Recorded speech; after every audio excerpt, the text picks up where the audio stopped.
안녕하세요. 매일 새로운 정보를 드리는 채널 보상과 배상TV입니다. 오늘은 이 재물 피해 손해배상에 대한 얘기를 한번 해보려고 하는데요. 바로 화재 사건입니다. 근데요, 아마 지금 보시는 구독자분들도 이걸 들으면요 엄청 황당하실 겁니다. 이게 대법원 판례였냐? 라는 거 아마 진짜 놀라실 거고요. 그래서 오늘 방송함 끝까지 한번 들어보시길 추천드립니다. 자, 화재가 발생한 곳은요 공장지대, 이제 목재 공장이었거든요. 이 목재 공장지대가 모여 있는 공장 단지였습니다. 자, 다 퇴근한 밤이었거든요. 근데 어느 한 공장에서요 불이 나기 시작합니다. 불이 나는 장면은요 이 공장 창고에 있는 CCTV에서 찍혔고요. 그리고 불이 확대되면서부터 이제 CCTV는 끊기게 됐습니다. 다들 아시죠? 이 목재 공장이라면요 목재 재단하고 원재료 받아놓고 쌓아놓고 그리고 재단해서 만든 책상이나 완제품들 이것들을 또 쌓아놓고, 그러니까 한마디로 목재가 전체 다 깔려 있는 겁니다. 근데 한번 생각해 보세요. 여기서 불이 나게 된다면요 어떻게 되겠어요? 순식간에 이 공장 타는 거는 그냥 시간 문제입니다. 보통 이런 공장에서 불이 나면요 이 소방차만 수십 대가 오거든요. 근데 이 소방차가 아무리 물 뿌리고 불을 꺼도요 이 불 꺼지는 속도보다 불 확대되는 속도가 더 빠릅니다. 그래서 여기도 마찬가지였어요. 이 불난 공장 순식간에 타고요 이 다 타고 나니까 이제 옆 공장까지 옮겨 붙은 겁니다. 근데요 옆 공장도 목재 공장이에요.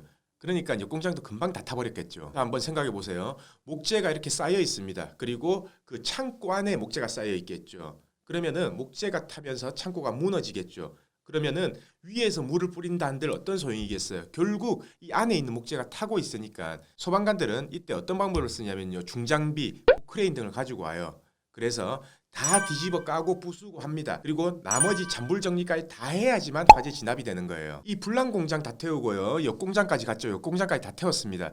그러면은 이제는 아침에 돼서야 이제 완전히 진화가 됐는데요. 아침에 보면요. 남은 건 재밖에 없어요. 그냥 잿더미만 이렇게 산처럼 쌓여 있습니다. 그리고 이 소방관들은요. 보통 화재 현장에 바로 투입이 되면요. 처음에 뭐부터 하냐면요.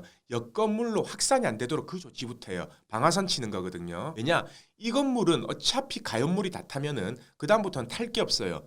근데 확산돼 버리면 계속 번져나가기 때문에 옆 건물 확산되는 걸 먼저 막습니다. 하지만요, 이 공장은 목재 공장이었기 때문에 이 옆 건물에 손을 쓰기도 전에 이렇게 번져버린 거예요. 결국 아침이 돼서야 밤새도록 지나가, 아침이 돼서야 불이 다 진화가 됐는데요. 그러면은 이제 잿더미만 남았죠. 그러면은 이제는 국가수, 경찰, 소방에서 와서 전문 화재 감시팀에서 와서요 화재 감식을 시작을 해요. 왜냐? 원인을 찾아야 되기 때문이죠. 솔직히 한번 생각해 보세요. 이렇게 폐허가 됐습니다. 다 무너져 있고 잿더미밖에 없어요. 여기서 화재 원인을 찾아낼 수 있을까요? 보통은 이런 경우에 화재 원인이라고 하면요 거의 대부분 담배꽁초나 정기적인 요인밖에 없어요. 이 잿더미가 된 몇백 평의 이 화재 현장에서요 그 딱 한 가닥의 전선을 찾을 수 있을까요? 당연히 이 현장에서는 못 찾았습니다. 근데 화재가 시작될 땐 CCTV에 찍혔죠. 그래서 발화 지점은 이쪽 창고가 맞지만 정확한 원인은 찾을 수 없다. 그래서 결국은 원인 미상으로 감식 결과가 나왔습니다. 자, 불난 공장에서는요 이 보험이 있었어요. 그래서 이 자기들 피해에 대해서는 이 보험으로 커버가 됐고요. 이 공장으로 옮겨 붙었잖아요. 근데 이 공장에는 보험이 없었습니다. 근데요, 이 공장의 피해가 한 30억 정도가 됐어요. 정확하게 한 25억 정도였거든요. 근데 처음에는 이쪽 공장에서는 걱정을 안 했어요. 왜냐? 명백하게 여기서 CCTV가 찍혔기 때문에. 그래서 25억에 대한 피해를 여기에 손해배상 청구해야 되겠다라고 마음 편하게 소송을 진행한 겁니다. 근데요, 이 소송 결과가 어떻게 나왔는지 아세요? 화재 원인을 찾을 수 없고, 그리고 이 피해자가 여기 발화한 곳의 잘못을 한 개도 입증 못했다. 왜냐? 원인이 없기 때문에. 입증을 못했기 때문에 여기에서 손해배상 책임이 없다라고 이렇게 판결이 난 겁니다. 자, 25억을 배상받으려고 소송을 냈는데 결국 패소를 했어요. 그 패소한 게 끝이 아니라 이 소송 비용도 전부 다 물어줘야 되는 겁니다. 자, 이 판결에 대해서 여러분은 이해가 가시나요? 이 사건은요, 여기 피해자가 다른 변호사 사무실에 1심을 의뢰했다가 패소를 하고 저희가 지금 현재 2심을 맡아서 진행 중인 사건이고요. 이 사건은 진행 중인 사건이기 때문에 저희가 어떻게 진행하고 있냐, 그리고 어떠한 사실을 입증하고 있냐, 그리고 경과가 어떻게 돼가고 있냐, 그 부분에 대해서는 현재로서는 저희가 알려드릴 수는 없습니다. 하지만 이 좋은 결과를 가지고 다시 방송할 수 있었으면 좋겠고요. 자, 그럼 오늘은 제가 뭘 말씀드리려고 하냐면요, 최근 대법원 판결은 이렇습니다. 이 원인을 피해자가 밝혀내서 발화 건물의 관계자가 어떤 잘못을 했는지 입증을 해야지만 책임을 물을 수 있다. 만약에 입증을 못한다면 책임을 물을 수 없다라는 게 최근 대법원 판례 경향입니다. 더 쉽게 말하면요, 이 피해자가 어떻게든 이 잘못을 물어서 원인을 밝혀내서 잘못을 입증을 해라는 거거든요. 어떻게 생각하면 이렇죠. 국과수, 경찰, 소방에서도 그렇게 전문 감식팀에서 나서도 이 원인을 못 밝혀냈는데 어떻게 화재에 대해서 아무것도 모르는 피해자가 폐허가 된 공간에서 원인을 밝혀내겠습니까? 솔직히 저는 이거는 말이 안 된다고 생각을 해요. 근데 어쩌겠습니까? 이게 대법원 판결이기 때문에 이 화재 사건은요, 그냥 단순하게 쉽게 접근해서는 절대 안 됩니다. 자, 제가 한 가지 팁을 드리면요, 이 대법원 판결은요, 공장이 아니라 일반 가정집입니다. 이 가정집에서 원인이 미상일 경우 다른 집에 책임이 없다라고 이렇게 판결이 난 거고요.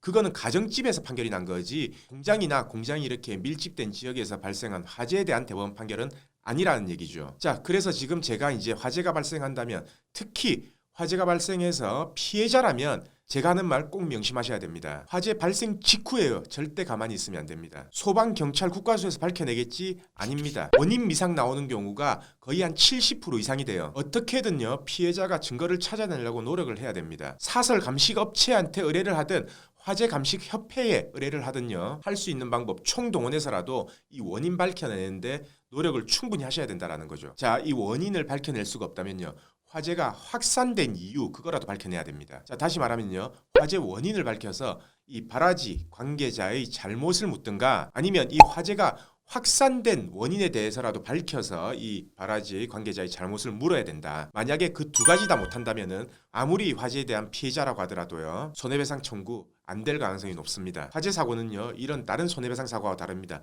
교통사고는 천천히 수임하셔도 돼요.